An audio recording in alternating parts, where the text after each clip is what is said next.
जिस तरीके से आप यहाँ बैठे हैं, क्या है आपका पूरा मामला क्या है, थोड़ा सा बताएं आप। देखिए, हमारा केवल और केवल एक ही मुद्दा है कि छात्र संघ चुनाव की तिथि घोषित की जाए।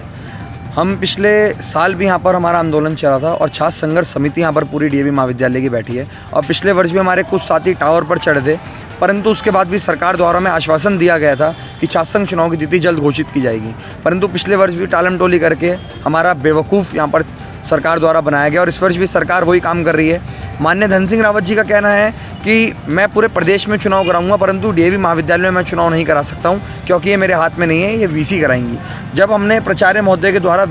वीसी से बात करी गई तो वीसी का कहना ये था कि छात्र संघ चुनाव मैं अपने परिसर में कराऊंगी, परंतु डीएवी महाविद्यालय में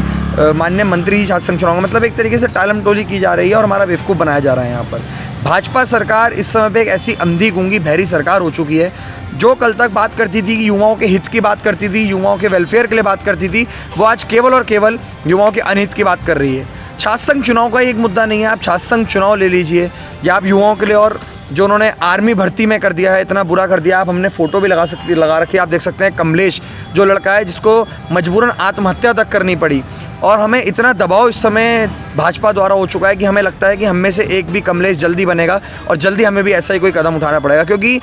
पिछले 6 दिन हमें हो गए यहाँ पर बैठे हुए और पिछले 3 दिन से हम भूख हड़ताल पर बैठे हैं, भूखे भारे बैठे हैं, परंतु सरकार का कोई भी आदमी यहाँ पर सुध-बुध लेने नहीं आया है। ऐसा रवैया सरकार का हो चुका है। आप केवल छात्र संघ चुनाव की बात नहीं करो, यूके SSS का मामला देख लीजिए, विधानसभा भर्ती घोटाले का मामला देख लीजिए, हर चीज़ में भाजपा केवल और केवल युवाओं के अनहित की बात कर रही है। और ये सरकार इतनी अंधी गूंगी सरकार हो चुकी है कि इसे किसी की आत्महत्या से फ़र्क नहीं पड़ता, किसी की भूख हड़ताल से फ़र्क नहीं पड़ता, किसी भी मुद्दे से कोई भी फ़र्क नहीं पड़ता है। तो वैसे जिस तरह की आपकी डिमांडें हैं वो कुछ अलग है जो सरकार नहीं मांग रही। देखिए, कोई अलग मांग नहीं है, यहाँ एक हमारा मौलिक अधिकार है और सारे युवाओं का एक अधिकार है, छात्र संघ चुनाव होने चाहिए। ऐसा नहीं है कि हम कोई नई मांग लेकर यहाँ पर बैठ रखे हैं कि छात्र संघ चुनाव पहली बार हम मांग कर रहे हैं। पिछले कई वर्षों से यहाँ पर छात्र संघ चुनाव हो रहे हैं, परंतु इस वर्ष ऐसा क्या हो चुका है कि भाजपा सरकार छात्र संघ चुनाव नहीं करा रही। हमें जो सबसे बड़े कारण यहाँ पर 2-3 लग रहे हैं, एक कारण हमें लग रहा है कि भाजपा संबंधित संगठन जो है पूरे प्रदेश में, वो पिछले साल भी चुनाव आ रहे हैं, कहीं ना कहीं इस बार भी उन्हें हार का सामना करने से डर लग रहा है, इस कारण भाजपा चुनाव नहीं करा रही है। और भाजपा ऐसी सरकार है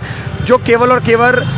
आप ये लगा लीजिए कि परिवारवाद को आगे, वंशवाद को आगे करना चाहती है। इसलिए जैसे हम जैसे जो आम छात्र हैं जो पिछले 7-8 वर्षों से यहाँ पर छात्रों के बीच में मेहनत कर रहे हैं और आगे जाकर छात्र राजनीति से बढ़कर हम एक अच्छे नेता ना बन जाए, इसलिए भाजपा नहीं करा रही है। आप धन सिंह रावत जी की बात करिए,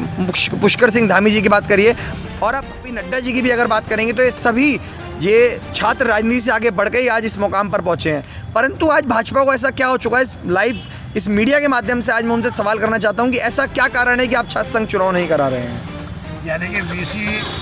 मंत्री जी के ऊपर टाल रहे हैं, भाजपा सरकार के ऊपर जी केवल टालम टोली का काम हो रहा है और कोई काम नहीं हो रहा है। वीसी भी क्या कह रही है कि जो सरकार चाहेगी वो करेंगे। जी, वीसी का कहना है कि हम धन सिंह रावत जी यदि कहेंगे तो हम चुनाव करा देंगे। धन सिंह रावत जी का कहना है यदि वीसी कहेंगी तो मैं चुनाव पर रोक नहीं लगा रखी है, चुनाव होंगे। अगर आपकी मांगों पर गौर नहीं किया जाता तो अगला कदम क्या रहेगा? अगला कदम देखो, छात्र बहुत ज़्यादा उग्र हो जाएंगे और भी बहुत बड़े कदम यहाँ पर छात्र उठा सकते हैं। और इस मीडिया के माध्यम से मैं बताना चाहूँगा धन सिंह रावत जी को कि यदि हमारे किसी भी साथी के साथ कोई भी बड़ी से बड़ी अनहोनी होती है तो उसके पूर्ण जिम्मेदार माननीय धन सिंह रावत जी रहेंगे। और मैं बताना चाहूँगा, हम 9 साथी यहाँ पर बैठ रखे थे और एक साथी की हालत इतनी गंभीर हो चुकी थी कि उसको उठा के दून हॉस्पिटल, वो गांधी शताब्दी ले जाना पड़ा, जहाँ से उसे रेफ़र कर दिया गया है दून हॉस्पिटल, वहाँ पर अभी भी भर्ती हैं और उनकी हालत बहुत गंभीर बताई जा रही है।